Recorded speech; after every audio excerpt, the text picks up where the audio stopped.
Here we are on Periscope as well as Facebook Live. Talking about propaganda out of control or propaganda to control us. And so today we're going to talk about who is creating all this false propaganda, kind of why, and then secondly is the false propaganda examples, and then how do we fight against the false propaganda. So we're going to get into this right. I'm trying to get into the Trumpisy prophecies, etc. But every time I start trying to cover that topic, I see something in the media that's just so wild, I have to address it. So let's get into this about this propaganda.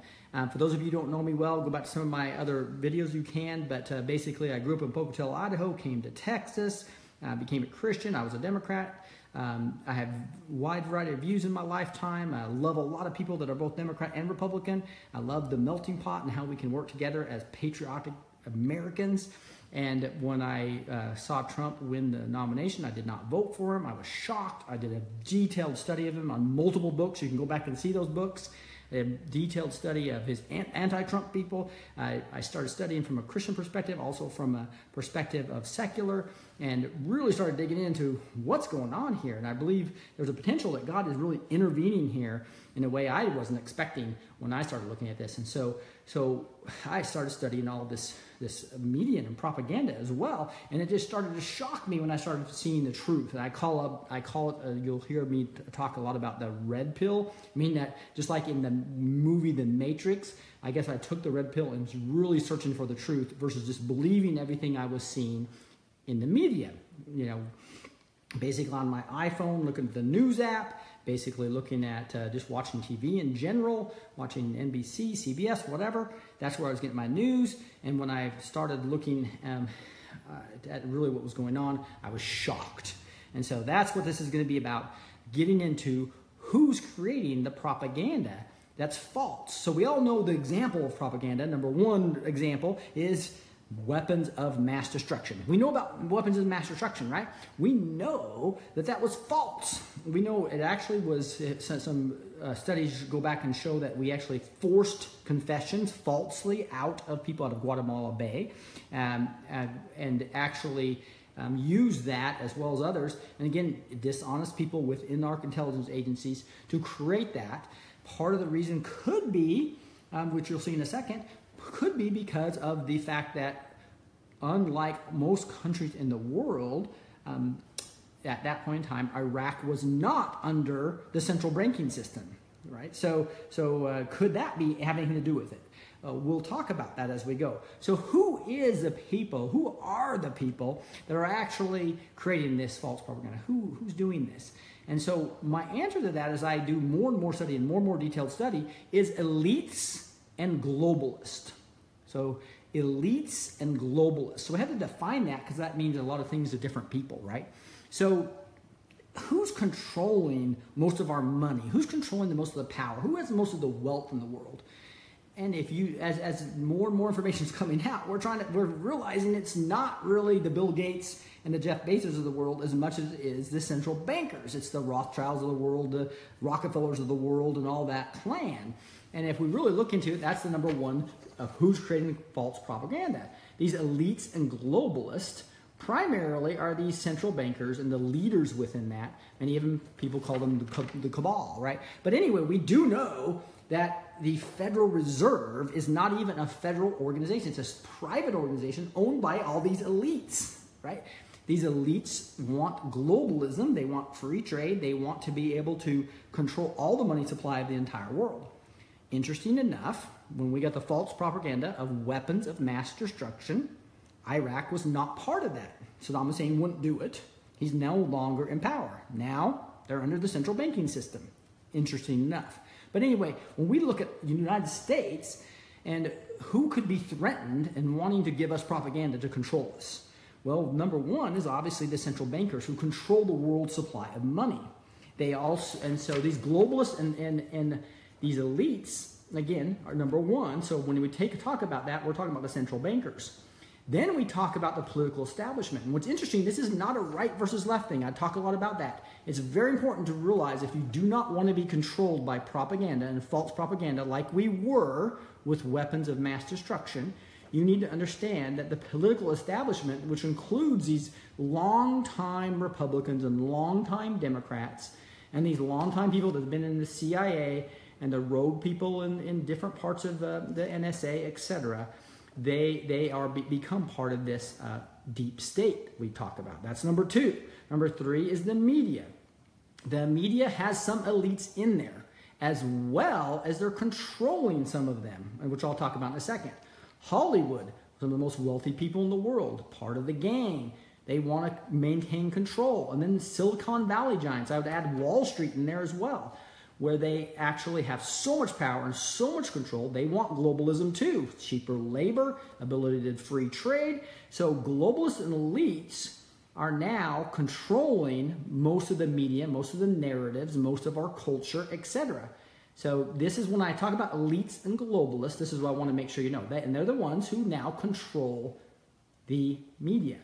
Now, let's talk about the media a little bit. I've talked about this a little bit, where there's elites there. We know some even on the CIA payroll, etc.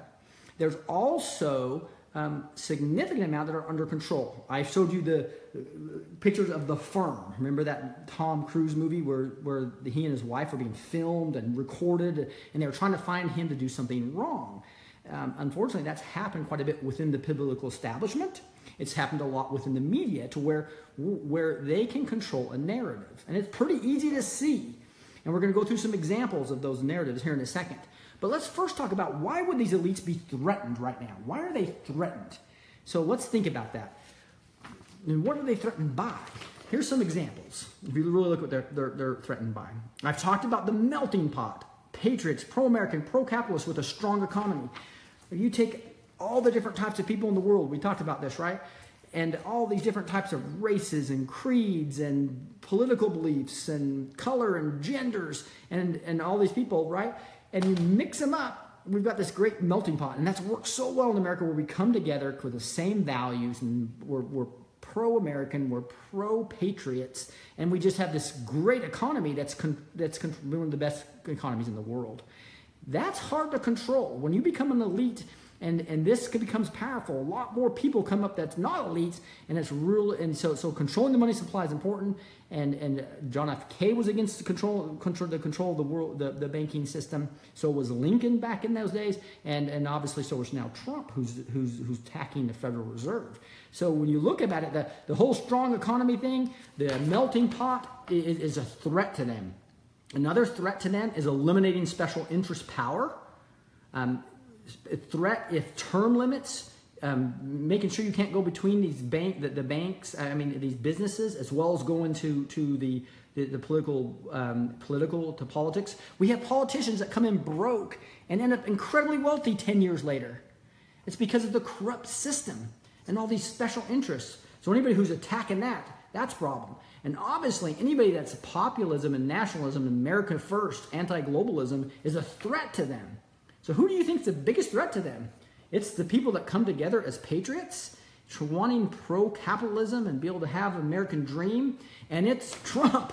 Trump is basically supporting these things. He's eliminating special interests. He's putting rules for you can't go in from his administration to business and business to administration. He's putting rules against that. That's a threat to them. It's a huge threat to have term limits. It's a huge threat, nationalism and populism, to end these things. And that's happening to them. So they are threatened. So what's going to happen? What are we going to see? We're going to see propaganda. How do I take down Trump? How do I take down populism? How do I take down capitalism? Here's how we do it. So here's what they're doing. So we went through the examples of false propaganda. Now, the weapons of mass destruction is the best example. Let's talk about some other ones now. Here's some propaganda that you'll see from almost everywhere. All those different areas. After the election, Russia, propaganda. Russia. We know, if anybody who really studies this, you'll see from multiple sources, because you can't trust the propaganda media, the elites that control this, they are going to tell you there's collusion. Russia. We know that's false. That's why it's falling down. So now, after the Comey firing, what do we hear? Obstruction. 7/24, obstruction. After that, we hear mental instability. We even had to hear the word crazy. So we need to impeach him, impeach him, impeach him. That was 724 for months there. After Charlottesville, even though we know it was staged, we know the white supremacist leader there was once an Occupy movement, an Obama supporter, and all of a sudden he's a Nazi? That does not make sense. That's complete opposite. Occupy and Obama supporters are not Nazis. But now all of a sudden this guy's a Nazi. Obviously a planted person by Soros and other people, other elites trying to create the conflict. They don't want this powerful economy we've been talking about. They don't want the melting pot, pro-American, pro-populist, everybody loving each other. They want us to separate and fight, fight, fight. Hey, you're a different color. You're a different political belief. You're a different gender. Fight, fight. Why? So they can break down that powerful movement and control us. That's what we've talked about for quite a while, right? So now we're talking about the specific examples of what they've done. So racist, racist, racist. We know 60 times he denounced Duke and the white supremacist movement or various forms of racism. Trump is not a racist. I've read all these books about him. People love him of different colors and creeds and backgrounds. He's a builder from Queens, right? What's one thing I learned? And a builder from Queens, right? You have people that are actually in Manhattan that are wealthy on one side of you and are tough and strong in the Bronx. So you're in this quandary. So somebody that grows up in Queens and is a builder does have this fighting complex. So you'll see that in Trump. It's one thing that I was not impressed with and why I didn't like Trump early on. And as I read and understand him, I see the type of person he is. He's got, I have all these wealthy people on this side and these strong people. He always had to puff up. So he puffs a little bit too much. He exaggerates sometimes. But you know what? That's who we elected. But is he a racist? Is he cruel? Is he colluding with Russia? No, that's propaganda. And we got to understand that propaganda is hitting us. Here's another example, Harvey. What do you hear? Lack of empathy, lack of empathy, lack of empathy. So here he is. It takes his personal time to go down there twice. He gives $1 million of his own dollars. And Stephen Colbert, as an example, was just slamming him as this lack of empathy and terrible person. And what was Stephen Colbert doing at that time during Harvey? He was on a 2-week vacation. So here's a guy with a 2-week vacation. As far as I know, has given 0 to Harvey. And he is slamming Trump for having lack of empathy. And that lack of empathy was a narrative that went through all these different places I was talking about earlier. You heard that from the political establishment. You heard it from Republicans and Democrats. You heard it from media. You heard it from Hollywood. You heard it from Silicon Valley giants. Because they are the elite trying to control the people. That's all there is to it. They're trying to control the people. And here's my last example and most important example I want to give you. The last thing is after DACA. Cruel, cruel, cruel. Okay, so let's talk about that. Anybody that looks at the facts of DACA, and I'll put some at the bottom of the Facebook live feed, and you do look at the facts of DACA, it was an illegal, non-constitutional executive order put out by Obama. He should have taken it through Congress. He's not allowed to put these type of laws in. Okay. So whether you agree or disagree with the tenets of it, it needs to be done by Congress. And that's what Trump's done. He gave 6 months of mercy, but trying to give them a deadline to get them to move. That's what a builder does. A builder gives deadlines and makes people get their job done. So Congress, do your job. That's the facts about DACA. That is not cruel. Okay, so let's talk about how many times we saw cruel. Right now, if you look at it, here's a whole article about Democrats keep using the same word to describe Trump DACA decision. They used the word cruel. And it wasn't just Democrats. This is not a right versus left thing. Many Republicans came out talking about how it was a horrible decision. And you look at the facts, it was not. I mean, it just was not. It's just crazy that we have this type of thing. But let's see who used the word cruel to see if they're trying to control you. This will be proof to see if they're trying to control you. So here's the propaganda of cruel. Okay, first we have this Jefferson Siegel, who, right? This is the political establishment. The political establishment all over. President Trump's decision to end DACA program would be cruel, gratuitous, and devastating to the tens of thousands of New Yorkers, and I will sue to protect them. That's Jefferson. Okay, who else used the actual word cruel? Okay, well, Obama, Pelosi, Biden, Eric Holder. Adam Schiff, Ben Rhodes, Barbara Lee, Bernie Sanders, Sheldon Whitehouse, Ted Lieu of California, Alan Smith, Madeleine Albright, Bill Clinton, Camille Harris, Chelsea Clinton. They all used the word cruel. What about Hollywood? Well, yeah, from crazy to cruel, Stephen Colbert. Surprise, surprise. President Trump's cruel and capricious policy, Seth Meyers, both late night show guys. Mike Raffaello, Cameron Esposito, Mia Farrow, a bunch of Hollywood people. This is just a sampling, guys. And then Silicon Valley giants, from crazy to cruel, Stephen Colbert. That wasn't Silicon, that was the one before. But Silicon Valley giants, Zuckerberg used the word cruel. You had Tim Cook and Microsoft against this. Who else used the word cruel?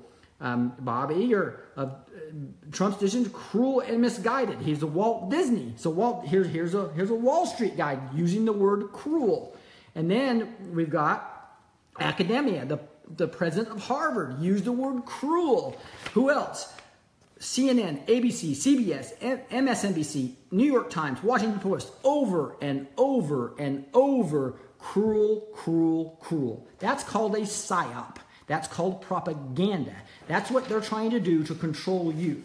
They want you to fight and be non-American as far as not being the melting pot. Instead of having this powerful economy of people that love each other, they want to make sure that we are all fighting, and they want to make sure that they get rid of who they're scared of, Trump.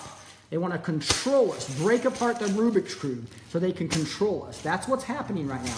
And the biggest proof that you have, easy thing to test, is go do a Google search on cruel DACA. And you will see every one of the elites, establishment, every one of these different groups actually attacking this. Again, so if you look back again, in summary, number one, who is threatened by this? It is going to be all the elite. We're talking about the central bankers. We're talking about the media. We're talking about the established Republicans and Democrats. We're talking about Hollywood. We're talking about academia, right? So the ones that control the thinking processes of us. And if you want to have a good what they're afraid of, they're afraid of this. They're afraid of the melting pot, the strong economy, eliminating expenditures, rules and special wealth and corruption. They're worried about nationalism, populism. So who's attacking them? Who's the elites scared of? They're scared of what Trump is doing right now. He is against the elites and for the people. So we've got to quit fighting him, right? So that even if you're not for Trump, we shouldn't be fighting, okay? And then if you look at who these people are, it is these. It's the central bankers, the political establishment, the media, Hollywood, and the Silicon Valley. They are elite. They are controlled, just like those who aren't elite are controlled. And we know they're controlled. Why? Because of all those examples I just gave you of all the narratives. Russia, Russia, Russia. Lack of empathy, lack of empathy, lack of empathy. Obstruction, obstruction, obstruction. It goes on. And right now we're on cruel, cruel, cruel, right? So that's in summary, the last part of this is, how do we fight this, guys? And it's what I was talking about before. We have to look at the pills. If you were in the Matrix and I said, hey, just go listen to regular media. That's what I'd say. The blue pill. Take the blue pill. This is in the movie Matrix. Neo could have taken the blue pill and went back and just watched NBC, watched CNN. CNN, wow. They're now going from lying to the people to now lying about the people. They're saying, so Hillary said that half of Trump's supporters were deplorables. CNN has now had people on there saying that all Trump supporters are racist. Okay? So now they're lying about the people, not just to the people. That's pretty bad. So you want the blue people? Go listen to CNN. And you will get propaganda. You'll believe exactly what the elites want you to believe. Just like in the Matrix, where you'd stay in the Matrix and believe the Matrix wasn't real. That's the blue pill. If you take the red pill, all that is you searching for truth outside of the propaganda. When you hear everybody in the media saying the same thing, it's most likely a psyop. It's most likely people lying to you. It's like weapons of mass destruction. It's like Russia, Russia, Russia. It's like cruel, cruel, cruel. It's like lack of empathy, lack of empathy, lack of empathy. Why? Because they want to destroy us. They want us to fight. They are worried about a strong economy where we all come together as patriots, as Americans, working together despite our race, despite our creed, despite our gender, despite the color of our skin. We come together as Americans. Please do not believe what they're telling you with the blue pill. Search out truth for yourself. Do not believe cruel, cruel, cruel. Do not believe the psyop of the elites. This is the elites versus we the people. It's the elites giving us destructive, incorrect information, trying to separate us. Let's not let that happen. God bless. We'll talk to you next time.